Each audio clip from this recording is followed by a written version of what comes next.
Well, happy Sunday, everybody. This is Mark Turner here, and I am going to read to you a few portions of the good book of the Bible. Today's reading will take us back to Genesis. We begin in Genesis, and we will go to chapter 8.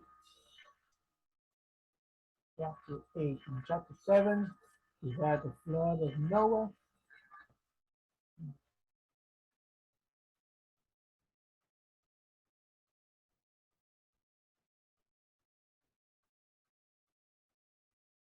We had the flood of Noah, and chapter 8 is also um, part of the flood with the end of the flood. So chapter 7 and chapter 8 is like well, actually I should say chapter 6 and chapter 7.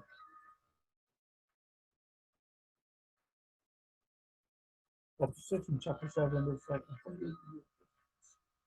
And then from chapter 7 to chapter 8 is like a year and a half or almost 2 years difference.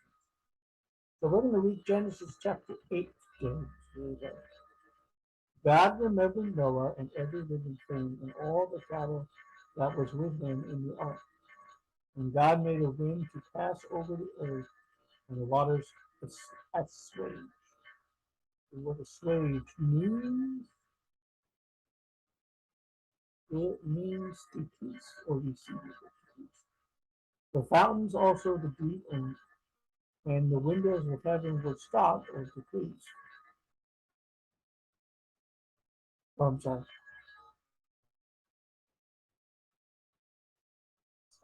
Assuaged is decreased.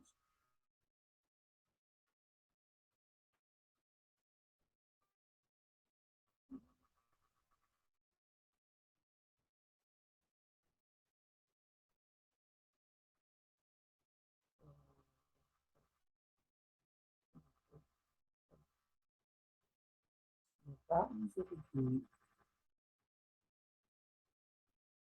assuaged. Verse 1. Okay. Hold on. Subsided. I'm sorry. Subsided. Cattle or is animals. In other words, the cattle is not just cattle or cows, but all animals. Okay, here we go. Let me read it again. God remembered Noah and every living thing and all the animals. That's how it should be read. All the animals that were with him in the ark, and God made a wind to pass over the earth, and the waters assuaged or subsided. Verse 2. The fountains also of the deep and the windows of heaven were stopped, and the rain from heaven was restrained. The waters returned. The waters returned, verse 3, returned or receded from off the earth continually. And after the end of the 150 days, the waters were abated or decreased, or almost dried up. Not completely dried up, but almost dried up. Verse 4. The ark rested in the seventh month, on the 17th day of the month upon the mountains of Ararat. The waters decreased continually until the 10th month, for 3 months, or about 3 months later, before the waters decreased and the land was dry. On the first day of the month, there were the tops of the mountains seen. For 3 months in the mountains were seen. It came to pass, verse 6, it came to pass at the end of 40 days that Noah opened the window of the ark which he had made. He sent forth a raven, which went forth to and fro until the waters were dried up from all the earth. So the raven did not return. Also he sent forth a dove from him to see if the waters were abated or subsided or decreased from off the face of the ground. The dove found no rest, however, for the sole of her foot, and she returned unto him, Noah, and into the ark, for the waters were of the face of the earth. Then he put forth his hand, took her, and pulled her in unto him into the ark. He stayed yet another 7 days, another week, and again he sent forth the dove out of the ark. The dove came into him in the evening, and lo, in her mouth was an olive tree, plucked off, so no one knew that the waters were abated or abating from off the earth. He stayed yet yet another 7 days, another sent forth the dove, which returned not again unto him anymore. Some of this, it was the same dove or another dove.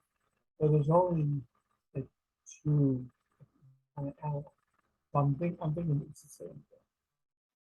So maybe dove number two leaves later uh, and meets with dove number one. We'll see. Well, we never see that. It came to pass, verse 13, it came to pass in the 601st year. So it was a full year that the flood lasted, a full year. First day of the month, the waters were dried up from all the earth, and Noah removed the covering of the ark and looked, and behold, the face of the ground was dry. In the second month, on the 7th and 20th day of the month, was the earth dry. God spoke to Noah, saying, Go forth of the ark, thou and thy wife, and thy sons, and thy sons' wife with thee. Bring forth with thee every living thing that is with thee, of all flesh, both of fowl and of cattle, and of every creeping thing that creepeth upon the earth, and to breed abundantly in the earth, and be fruitful and multiply upon the earth. Noah went forth, and his sons, and his wife, and his sons' wife with him. Every beast, every creeping thing, and every fowl, whatever so creepeth upon the earth, every kinds was out of the earth. Noah built an altar, was builded, built, B-I-E-B-I-L-T,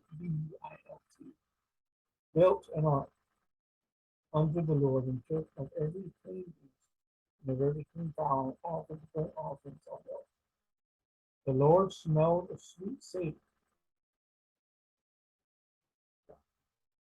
sweet savor.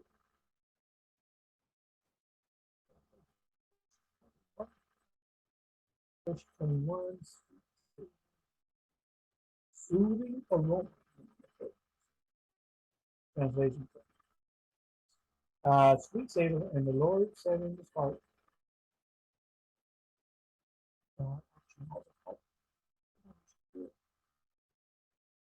I will not again curse the ground any more for man's sake, for the imagination of man's heart is evil from his youth.